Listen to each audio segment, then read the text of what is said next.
Hello student, आप सभी का वेलकम है मेरे चैनल में। और हम लोग जो है आज देखने वाले हैं एनसीईआरटी बुक का एक्सरसाइज 3.2 का सॉल्यूशन, जिसमें कि क्वेश्चन नंबर 18 इसके पहले का हम पिछले के वीडियो में लेक्चर में कर चुके हैं। और आप यदि लेक्चर नहीं देखे हैं मेरा तो वहाँ से देख लीजिए और उसको लाइक सब्सक्राइब करना ना भूलें, ठीक है। वही आपका प्यार स्नेह है, वही हमारे मनोबल को बढ़ाएगा। तो आगे हम लोग बात करते हैं यहाँ पर कि देखिए क्वेश्चन नंबर 18 करा है कि मैट्रिक्स ए बराबर दिया है, आई बराबर दिया है और ये चीज़ें आपको प्रूव दैट करनी है। तो क्या करना है, तो यहाँ पर देख रहे हैं कि ये हाफ एंगल है, ये पूरा है, तो फिर तो दोनों में डिफरेंट आ गया। तो दोनों में डिफरेंट आ गया तो आप सॉल्यूशन के लिए करिए क्या, मेरा टेक्निक है यहाँ पर ध्यान दीजिए। लेट कर लीजिए इसको, tan α/2 बराबर x लेट कर लिए। यहाँ से आपके मैट्रिक्स क्या गेट हो जाएगा, मैट्रिक्स गेट होगा 0 - x + x 0। tan α/2 की जगह रख दिए तो ये आ गया। अब आपके पास LHS कितना है, यहाँ LHS है i + a मीन्स 1 0 0 1 प्लस ये 0 - x 0। अब देखिए इसको करते हैं, ऐड कर लीजिए, यहीं पर मैं कर दे रहा हूँ, ठीक है, यहीं पर कर दे रहा हूँ। 1 - x 1, ये आप 1 रखिए। नेक्स्ट आप i - a एंड देखिए i - a के बारे में बात करिए। i - a 1 0 0 1 -0 - x 0। यहाँ से करते हैं हम लोग कि ये आप सब्ट्रैक्ट कीजिए, 1 - 0 0 माइनस ये प्लस x हो जाएगा, ये 0 माइनस x 1, ये रहा आपका। अब क्या करना है, नेक्स्ट आपको ज़रूरत है इसके RHS में वी हैव ये हम लोगों के पास मार्कर सही नहीं चल रहा है। वी हैव कॉस अल्फ़ा की वैल्यू मैं लिख दे रहा हूँ, फार्मूला 1 - tan² α/2 tan के टर्म में 1 + tan² α/2।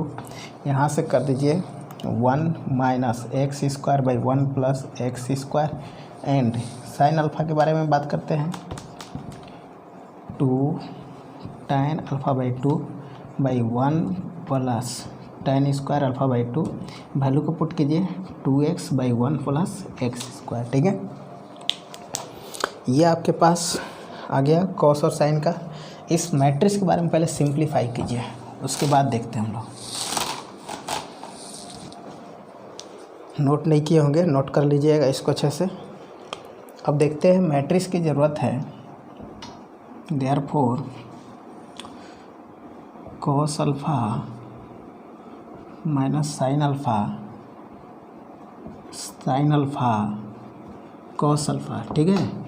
इसको क्या किस टर्म में ज़रूरत है, x के टर्म में। कॉस अल्फ़ा की वैल्यू देखिए तो कितना है 1 - x² / 1 + x²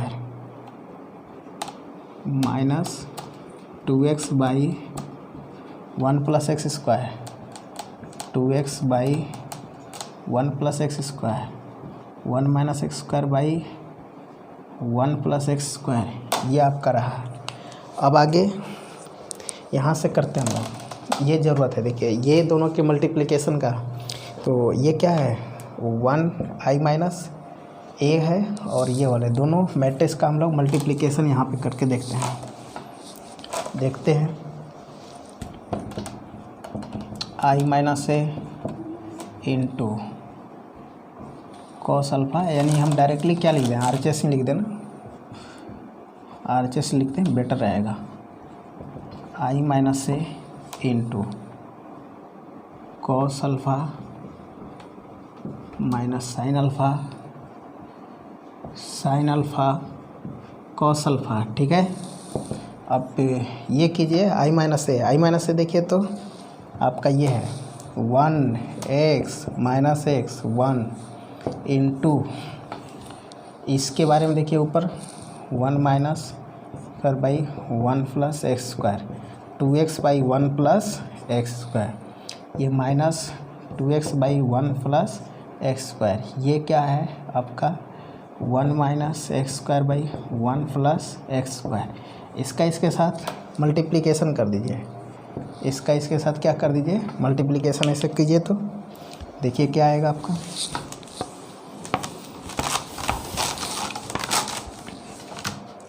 यहाँ पर ये आ जाएगा 1 का इससे करिएगा 1 minus x square by 1 plus X square, x का इसके साथ कर दीजिएगा, एक्स का ऊपर गुणा होगा है ना 2x square by 1 plus X square. Next 1 का इसके साथ कीजिए -2x by 1 plus X square, x का इसमें कीजिए x minus x cube by 1 plus X square, ठीक है। माइनस एक्स का करते हैं -x plus x cube by 1 plus X square, 1 का कीजिए तो 2x by 1 plus X square, minus x का कीजिए minus minus plus 2x square by 1 plus X square. ये देखिए 1 का करते हैं 1 minus x square by 1 plus X square. अब यहाँ पर ये जो है इसको ऐड कीजिए, देखिए 1 plus X square 1 plus LCM आ गया, ये आपका कितना एलसीएम हो गया 1 प्लस एक्स स्क्वायर, ये 1 रहा, 2x स्क्वायर में से एक्स स्क्वायर घट जाएगा प्लस एक्स स्क्वायर ऐसे आया। नेक्स्ट बात करिए x में से 2x घटेगा minus x cube by 1 plus X square, ये 2x में से x घट गया x plus x cube by 1 plus X square, ये कितना रहा 1 plus X square by 1 plus X square, ये कितना आएगा हमारा कटकर 1, इसमें से माइनस एक्स कॉमन ले लेते हैं 1 plus X square by 1 plus X square, यहाँ से x कॉमन ले लीजिए 1 plus X square by 1 plus X square, ये कैंसिल हो गया। इस प्रकार से ये आपके पास कितना आया 1 माइनस एक्स 1, ये हमारा यही देखिए समीकरण नंबर 1 में यही LHS था, ठीक है। इस तरह से आपका LHS बराबर RHS प्रूफ हो गया, ठीक है। तो आप इसको नोट कर लीजिए तो बेटर रहेगा। अब हम लोग बात करने वाले होंगे यहाँ पर क्वेश्चन नंबर नेक्स्ट 18 के बाद क्या है आपका 19 है, तो 19 की तरफ देखिए। क्वेश्चन नंबर 19 हम लोगों का क्वेश्चन नंबर 19 को मैं पढ़ रहा हूँ, ठीक है। और आपके पास बुक होगा तो आप एक काम करिएगा कि उसको 2 बार 3 बार पढ़ लीजिएगा, वो काफ़ी लैंग्वेज में लिखा हुआ है जिससे को यानी कि हम लोग को बोर्ड पर लिखने में काफ़ी दिक्कत होगी। ये कह रहा है a trust fund has 30,000 that must be invested in 2 different types of bond. ये कह रहा है कि आपके पास 30,000 रुपया है, आप उसको निवेश करना चाहते हैं, माने खर्च करना चाहते हैं। जैसे आप मान लीजिए जनरली अपने से लेकर चलिए कि आपके पास 30,000 रुपया हो और उसको 2 जगह खर्चा करना चाहते हैं। 30,000 आपके पास रुपीज़ है और कितने जगह खर्च करना है 2 जगह, ठीक है। वो बॉन्ड है, कोई रिस्ट्रिक्शन है, means the first bond page 5% पर, सेकंड क्या है 7% पर है। और कह रहा है यूजिंग मैट्रिक्स मल्टीप्लिकेशन यूज करके बताइए कि इस 30,000 को आप करिएगा कि इसमें 2 क्वेश्चन है, मैं एक कर रहा हूँ, सेकंड आप खुद कर लीजिएगा, ठीक है। तो यहाँ पर कि जो बॉन्ड का मतलब क्या है, आप किसी रिस्ट्रिक्शन पर खर्च कर रहे हैं, किसी कंडीशन पर 30,000 रुपया मान लीजिए 2 आदमी को ही दे दिए, इंटरेस्ट पर दे दिए, अपने यहाँ इंटरेस्ट चलता है तो इंटरेस्ट पर दे दिए 2 जगह, और 2 जगह दे दिए तो 5% का, सपोज दैट एक आदमी को कितना दे दिए x, दूसरे आदमी को कितना दिया होगा 30,000 माइनस x। इसका 5% का जो इंटरेस्ट आएगा मान लीजिए y आ गया, और इसका जितना आएगा ये जो क्वांटिटी है इसका 7% का मान लीजिए z आ गया, तो दोनों को मिलाकर बोल रहा है 1,800 रुपया होगा। तो आपको इस तरीके का समझना है कि ऐसे टाइप के क्वेश्चन को कि लेट करके चलना है, let first bond, let the first let the amount को आप करिए amount of first bond equal to x rupees आपके पास है, तो एक्स रुपीज़ है, तो आप ये समझिए कि एक्स रुपीज़ आपका है। देयरफॉर सेकेंड बॉन्ड का अमाउंट कितना होगा, 30,000 माइनस एक्स रुपीज़ हो जाएगा। ठीक है, वो रुपीज़ मैंने लिखा है। अब बाई मैट्रिक्स मल्टीप्लिकेशन के लिए फ्रॉम क्वेश्चन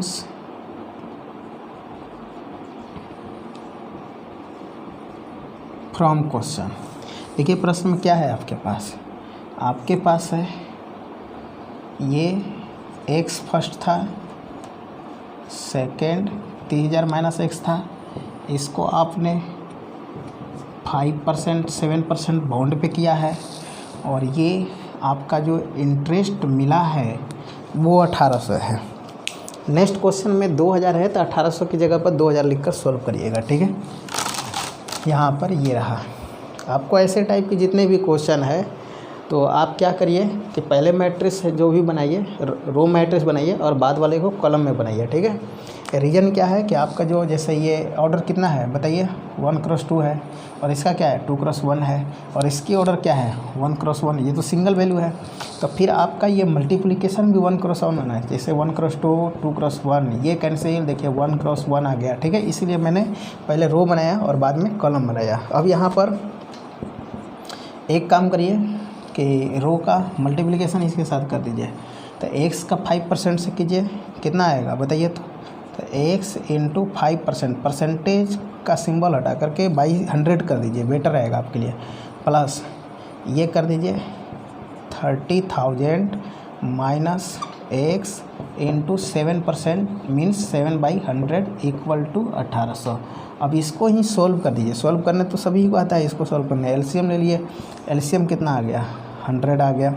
ये कितना हुआ 5x प्लस इसका कर दीजिए, ये रहा आपके पास 40 माइनस 7x इक्वल टू 1800। यहाँ से क्या है 5x minus 7x minus 2x, cross multiplication लगा दिए हैं, तो इसका इसमें आ गया, ये रहा। ठीक है, इसके साथ गुणा कर लिए हैं। अब ये प्लस है 2,10,000 जो है क्या प्लस है, उधर जाएगा माइनस होगा 2,10,000। ठीक है, आप सब्ट्रैक्ट कर लीजिए, माइनस 2x बराबर माइनस 30,000 हुआ ना, 18 3 21। ठीक है, तो ये रहा। इस तरह से x बराबर बताइए तो 15,000 ये आया। अब x 15,000 आने का मतलब फर्स्ट बाउंड जो आया वो 15,000, सेकेंड कितना आया 30,000 माइनस 15,000 बराबर 15,000। ठीक है, हाँ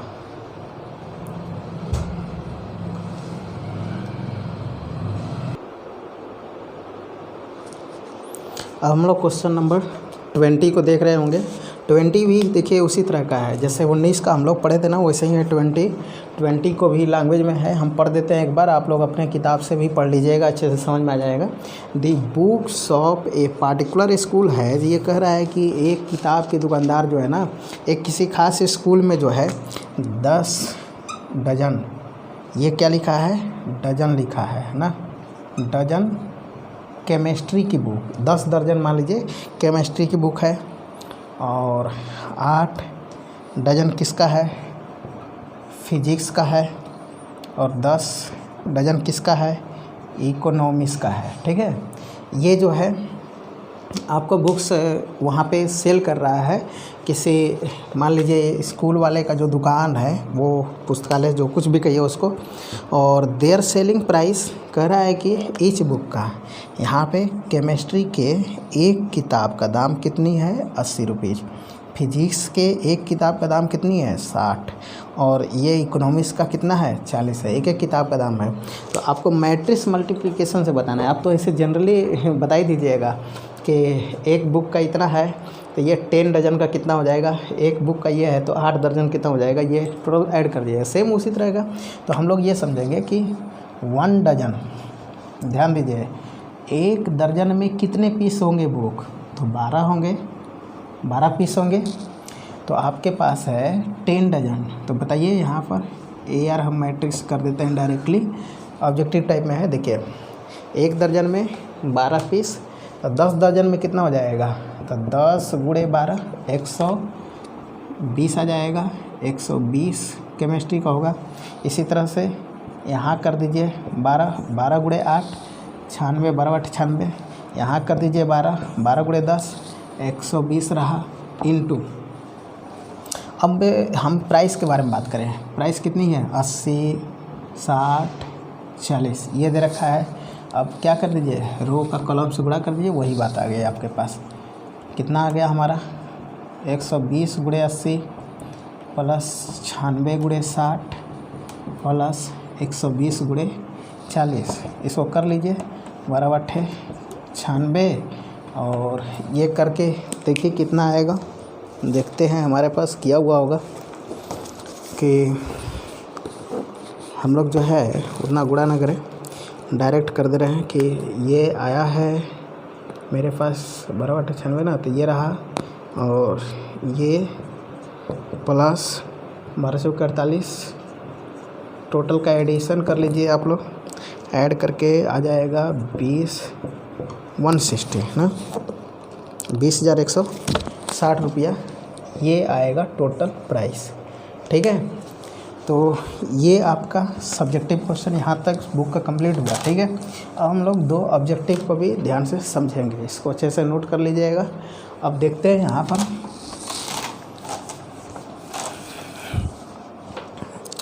आपका ऑब्जेक्टिव क्वेश्चन क्या कह रहा है। ऑब्जेक्टिव क्वेश्चन है हमारे पास, देखते हैं हम लोग।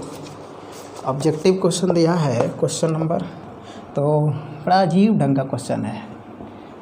यहाँ पर क्वेश्चन देखिए अजीब ढंग का है, मैं पढ़ देता हूँ, नहीं तो बहुत सारे स्टूडेंट क्या करते हैं ना, वो 20 नंबर का ही क्वेश्चन पढ़ते हैं, कहते हैं कि 20 नंबर पे दिया है एज्यूम XYZ। नहीं, ये 21 के लिए दिया है, आपको मैं बता दूंगा। यहाँ पर देखिए, assume XYZ WP are matrices of orders, यानी कि इसमें मैट्रिक्स X ऑर्डर ऑफ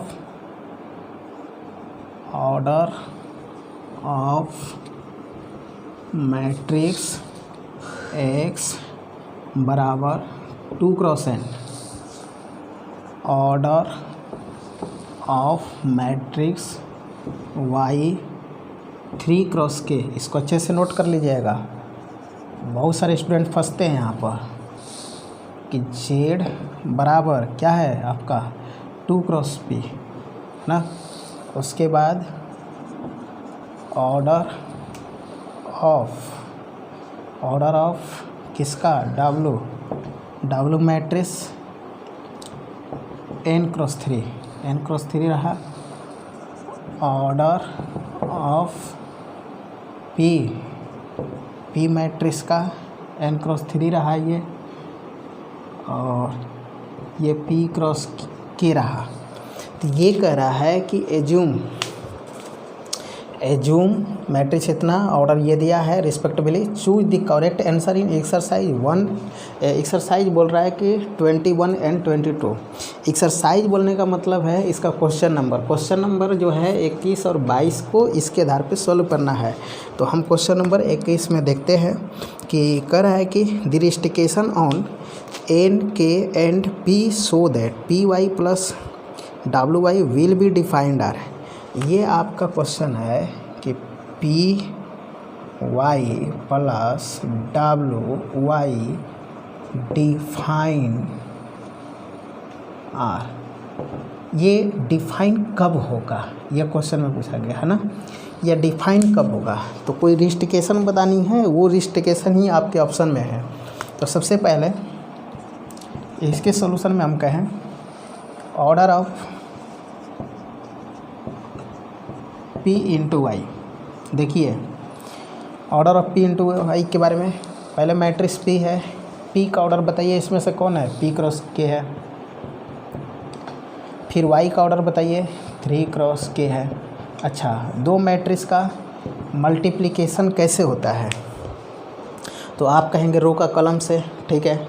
दो मैट्रिक्स की मल्टीप्लिकेशन पॉसिबल कब होगी? जब पहले मैट्रिक्स का कॉलम और दूसरे का रो बराबर होगा। ध्यान से समझिए फिर से, जब पहले मैट्रिक्स का क्या होगा, के कॉलम और दूसरे मैट्रिक्स का रो बराबर होगा। तो यहाँ के तो 3 के बराबर है ही नहीं, बट के को तो आप कोई भी वैल्यू दे सकते हैं, इसलिए आपको के बराबर 3 मान कर चलना होगा। ये मान लिया कि के बराबर क्या है, 3 है, तो आपके पास ऑर्डर क्या आ गया, पी क्रॉस, ये पी क्रॉस के आ गया, ठीक है। ये रहा रो गुणे कॉलम। अब हम बात करेंगे ऑर्डर ऑफ, कितना है हमारे पास, डब्लू आई, ठीक है। तो डब्लू आई के बारे में बात करते हैं। डब्लू आई, तो डब्लू के लिए मैट्रिक्स क्या है हमारे पास, देखिए डब्लू है n गुणे 3 एंड यहाँ से y का क्या है 3 गुणे के। आप देख रहे होंगे यहाँ ये सेम है n गुणे के। इस प्रकार से आपसे पूछा गया है कि ऑर्डर ऑफ, या हम ये कहें कि पी वाई, आपसे बोला है P Y plus W Y define कब होगा, ये कब डिफाइन होगा, इसे करने का मीनिंग आप समझिए इस तरीके का। पी वाई का ऑर्डर क्या है, पी क्रॉस के है, प्लस डब्लू वाई मैट्रिक्स का ऑर्डर क्या है, एन क्रॉस के है। दो मैट्रिक्स का जो कुछ भी आ गया है, यहाँ पर कुछ भी आया है उससे नहीं मतलब है, यहाँ वाले से नहीं मतलब है। ऑर्डर देखिए, तो ऑर्डर क्या होगा, पी क्रॉस के होगा और एन क्रॉस के होगा। इसका मतलब क्या हुआ, के तो के बराबर हुआ, तो एन किसके बराबर हुआ, पी के। देयरफॉर एन बराबर पी हुआ, एन बराबर पी आया, और के बराबर पहले से आया हुआ है मेरा 3 यहाँ पर, तो के बराबर 3 रहा। ये हमारा रहा, दिस इज रिस्ट्रिक्शन रहा, ये हमारा छोड़ दीजिए, उसको लिखना जरूरी नहीं है। ये देखिए यहाँ पर ऑप्शन में क्या दिया हुआ है, के बराबर 3, पी बराबर एन, यानी यहाँ पर आपका option A is correct. A option क्या है यहाँ पर, करेक्ट है, ठीक है। अब अगली क्वेश्चन आपका है यहाँ पर क्वेश्चन नंबर 22 की। क्वेश्चन नंबर 22 इसी पर सॉल्व करना है। क्वेश्चन नंबर 22 भी तो इसी से करना है। 22 को भी देखते हैं। 22 में क्या दिया है यहाँ पर, 22 में दिया हुआ है कि n बराबर p है, ये क्वेश्चन में दिया है। तो पूछ रहा है order of matrix 7x minus 5z कितना होगा।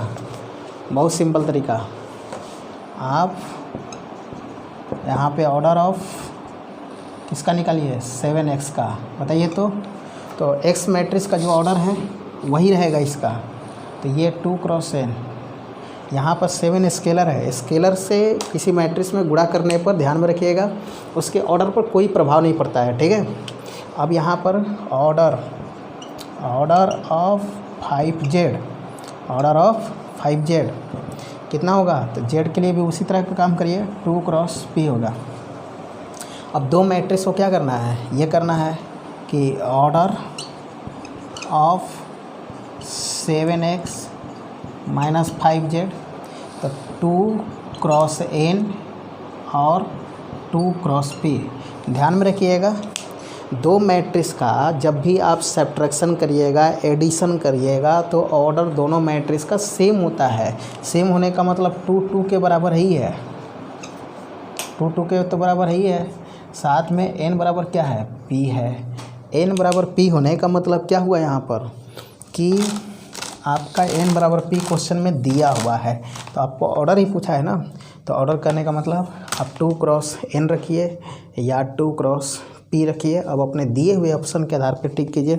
ऑप्शन क्या है क्वेश्चन में, तो ऑप्शन है हमारे पास, देखिए ए ऑप्शन है p क्रॉस 2, बी ऑप्शन है 2 क्रॉस n, सी ऑप्शन है n क्रॉस 3, डी ऑप्शन है पी क्रॉस एन। आप इसमें से किसको ट्रिक करना चाहेंगे? तो आप कौन दिखाई दे रहा है? देखिए 2 क्रॉस एन, 2 क्रॉस एन ये दिखाई दे रहा है। ये पी क्रॉस 2, कभी ध्यान दीजिएगा 2 cross P not equal to P cross 2। ये ऑर्डर है, ये कोई प्रोडक्ट नहीं है, इसलिए यहाँ पर ये इक्वल नहीं हो गया। तो आपका यहाँ तक से ये जो है एक्सरसाइज फिनिश हुआ। अब इसमें का जितना भी चीज़ें हैं, यदि आप नहीं देखे हैं तो आप पहले वाले भी लेक्चर में करके आप इसके सारे सॉल्यूशन को रीड कर लीजिए और अच्छे से कंप्लीट कर लीजिए, ठीक है। और हम उम्मीद करते हैं आप घर में ही रहिए, सेफ रहिए और जो है जितना भी हो सके अच्छे से मेहनत कीजिए, आगे रणनीति बनाइए कि बोर्ड में कैसे टॉपर बनना है, क्या करना है। और आगे हम लोग करने वाले हैं ट्रेस मैट्रिक्स के बारे में, जो कि नेक्स्ट लेक्चर में हम लोग करेंगे। तब तक से हम लोग इसके लिए अब अलविदा होते हैं, ठीक है। Thank you.